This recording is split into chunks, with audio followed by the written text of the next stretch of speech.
Hello and welcome back to my channel. I am thrilled to say that my Women in Motorsport interview series is making a return, and what better month to do that than the month of March, which is of course Women's History Month, and we've literally just celebrated International Women's Day.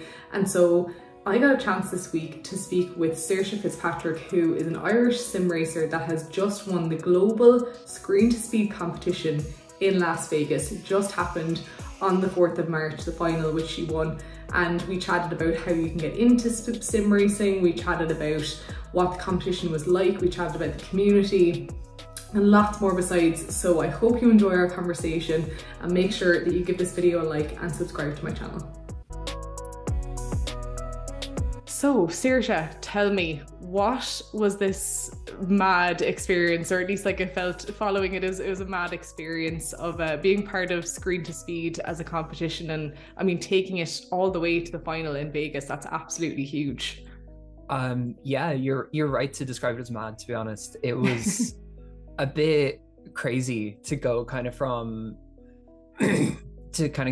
like being sort of a bit of a nobody in the sim racing space to going to Vegas and going to win, and getting to meet all these people that I've known for quite a while through the team that I race for, and other people that like I kind of know, kind of don't, other people I've never met before, meeting real racing drivers like Sabre Cook, Haley Deegan, getting to go to a NASCAR race, which I never thought I'd be able to do, because like, yeah, it's all the way across in the States. Like it'd cost a small fortune to go see an actual race. So it's still all a little bit feels like a dream. I feel like in a couple of days I'm gonna wake up and none of it will have happened. But we have the evidence, so it's okay, that won't happen. Yeah, there is evidence. There's video evidence of me winning, so exactly. I don't think I can disbelieve it anymore.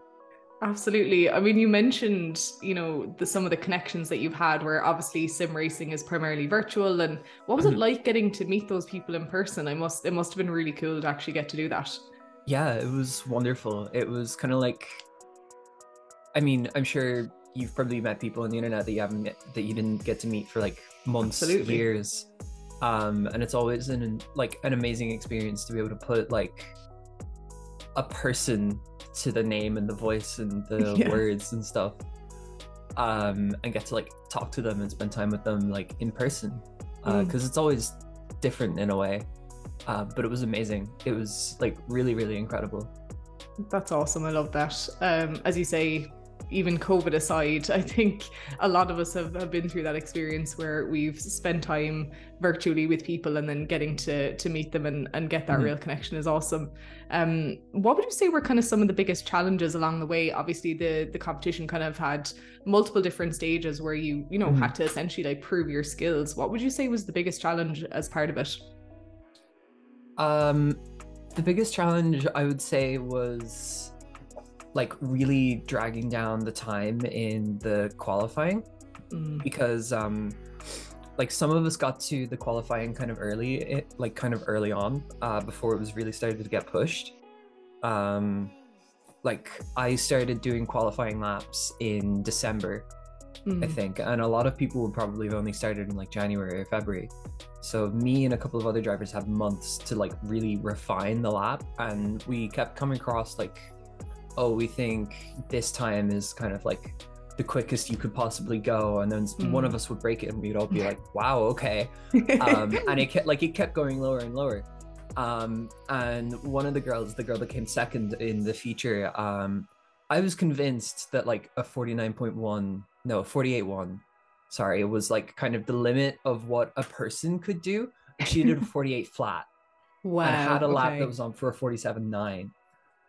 Like she's just absolutely rapid. I would never have been able to put together that lap. Amazing. But kind of just the willingness to keep going at it. I think a number of us did well over 1,000 laps of that little circuit in the qualifying part of the event. Yeah.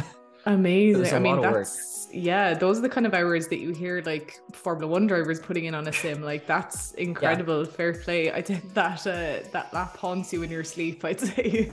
You're Yep. just going around and around. Yeah, it's like the Um, McDonald's beeps. The little infield road course haunts me in my dreams.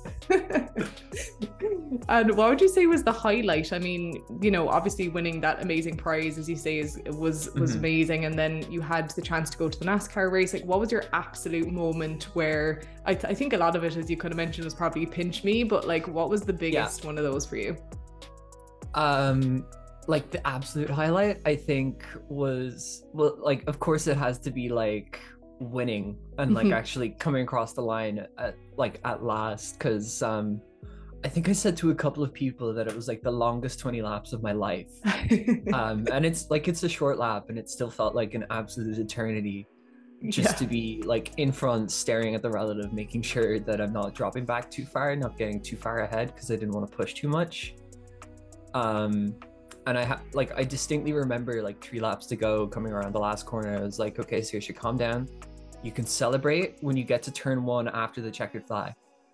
And that's kind of what settled me for the last stretch of the race. Mm. Just like, okay, just need to focus. Just need to make sure I get it home. Yep. Like if I win, then amazing. If I don't win, then I don't win. Yeah. But I just need to get the car home, and I did. Mm. And Absolutely. I'd say that was definitely the highlight. Yeah. Like nothing really could come close to that. Mhm. But like as well, going to the NASCAR race was incredible. You never really get a true impression of just how loud it is and what the cars Mm. really sound like until you're there.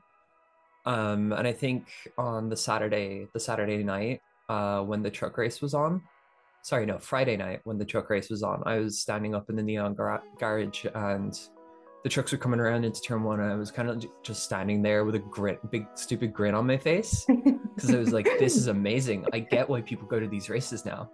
Yeah, because I mean, I mean, it's like an American hallmark, a tradition. Like it's so kind Mhm. of deep in their culture, and I feel like definitely I can't even really imagine myself there. So that must have been a really awesome experience for sure. I Mm. think we'll dial it back a bit because I mean, I'm myself like really curious. How did you actually get into sim racing? Firstly, you know, kind of what was the biggest draw for you there personally? What kind of introduced you to it? What introduced me to it was actually the Formula One games. So Mm. I'd started playing the Formula One games, I think on PlayStation, like with a controller. Then moved to PC, still on a controller, and eventually kind of decided to bite the bullet by like a Logitech wheel and pedals, which is still sitting on my floor a Mm. year later.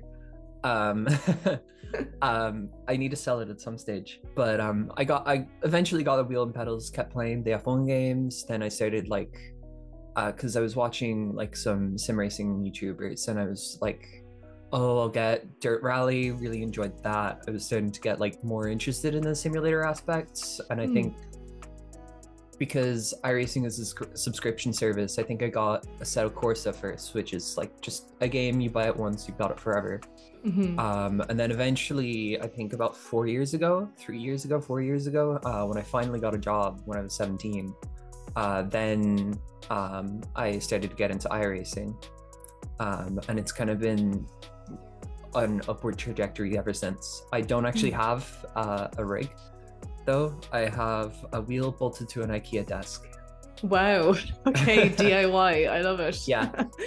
Well, it goes to show how far you can go, even if it's not technically, you know, the standard setup, which is great. Yeah.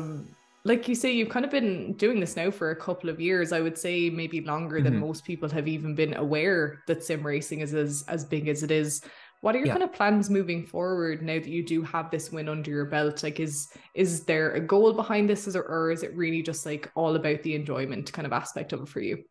To be honest, sim racing has always been a hobby. So it's Mm. always been first and foremost about enjoying it and just like doing what I like to do, which is like I enjoy racing. And Mhm. that's kind of the first and foremost thing. But off the back of such a high profile victory, really, um, like the team that I race for is hoping to use the fact that a lot of our drivers got into the feature, a lot of our drivers did really, really well in this competition to kind of grow the like publicity of the team, which is understandable, you know. But like personally, I don't have any specific goals in mind, not yet. I haven't really figured out where I'm gonna go with it. I think we might try and get me into the British F4 esports series again. Nice. But this time I would probably be a full-time driver, but that's kind of, we'll see, because the next season, as far as I know, a lot more of the like teams that actually compete in the real life British F4 will probably be wanting a place in that. So whether or not we'll get a spot, we'll see. I hope so though, because with a bit more time to prepare for all of the races, I could probably do a bit better than I did last season as a reserve. Yeah, absolutely. And one thing that I have noticed with sim racing is that it is very inclusive. You know, you mentioned your team, for example, I think is a great example of how inclusive motorsport of any type, whether it's virtual or in person, can really be. What have you seen as, you know, the biggest benefits of that, aside from obviously being able to meet like and create community and things like that? The biggest benefit of like the diversity of the sim racing space, I think it's kind of just that like it helps to make it clear that it's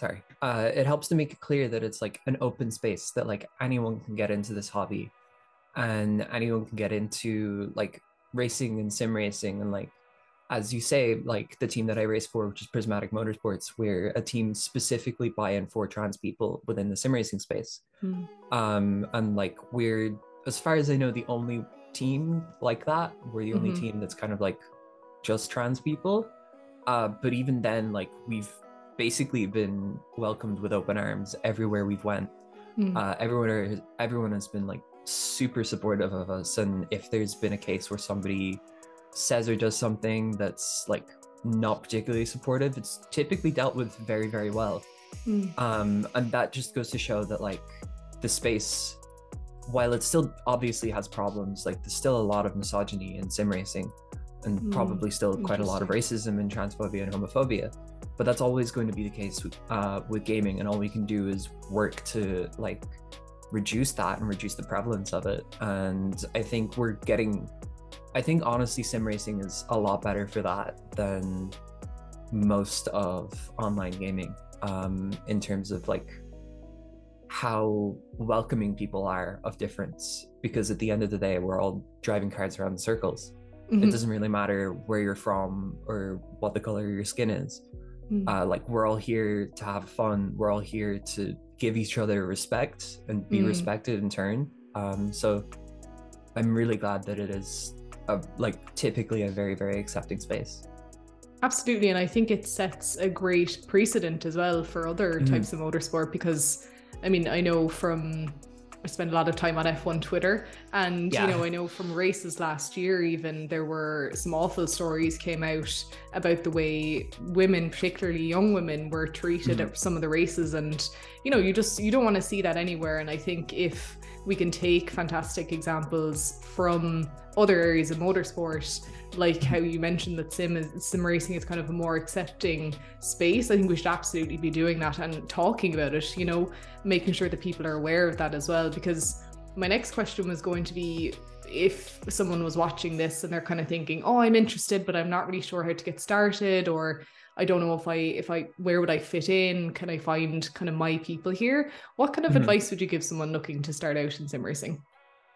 My primary advice would be to get involved with the community aspect of it first.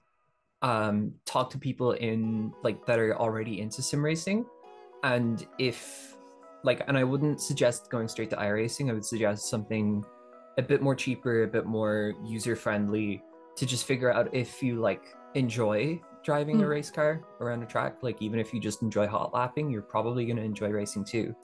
But if you don't like putting down laps, you might not like racing. But really the primary thing I would encourage people to do is like reach out to communities, like get involved in the community aspect more than anything else.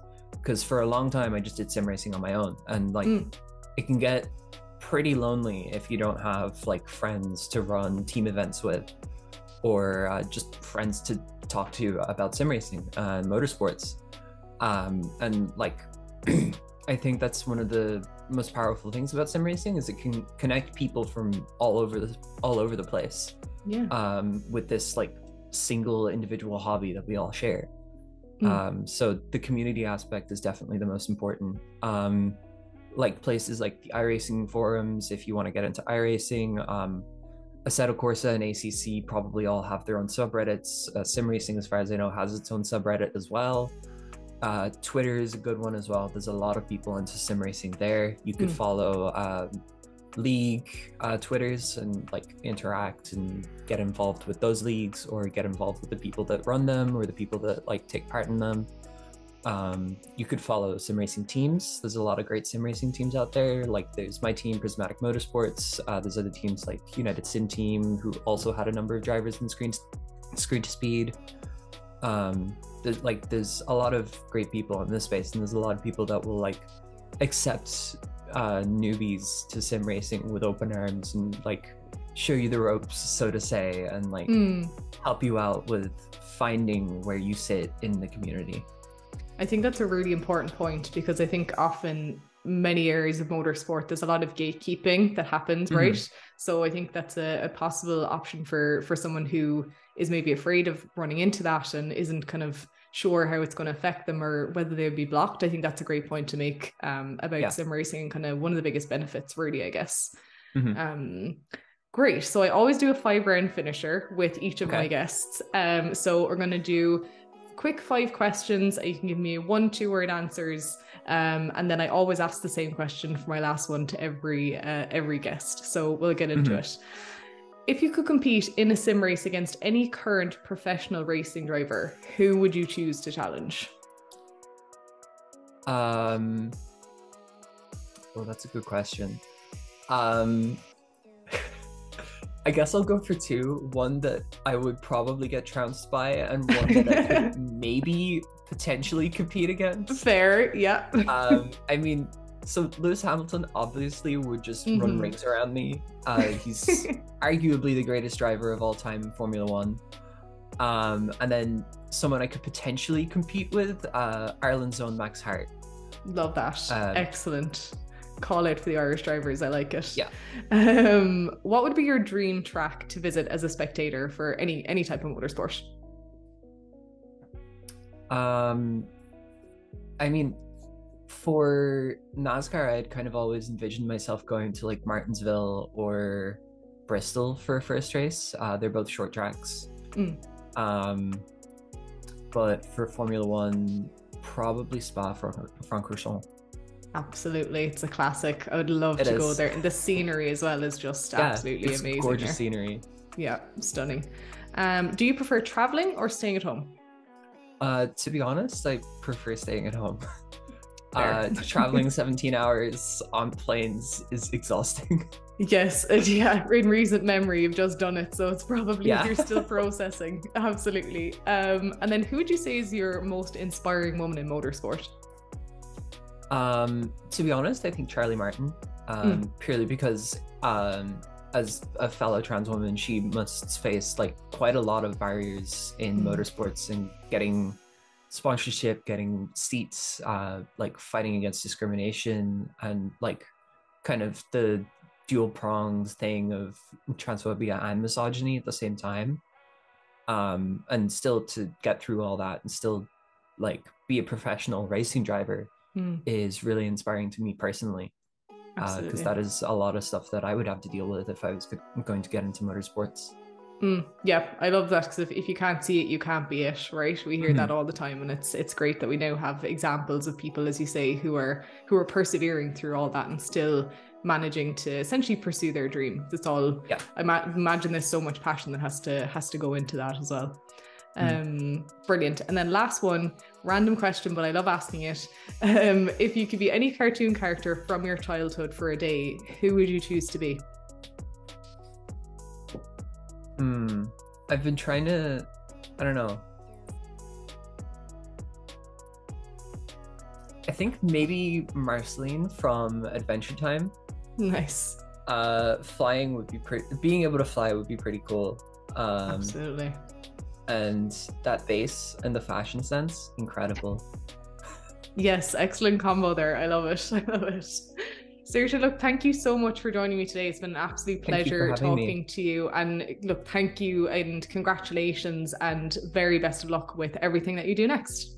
Thank you. Thank you very much. Thank you for having me as well. It was kind of wild to get asked to come for an interview. So genuinely, really thank you for this opportunity.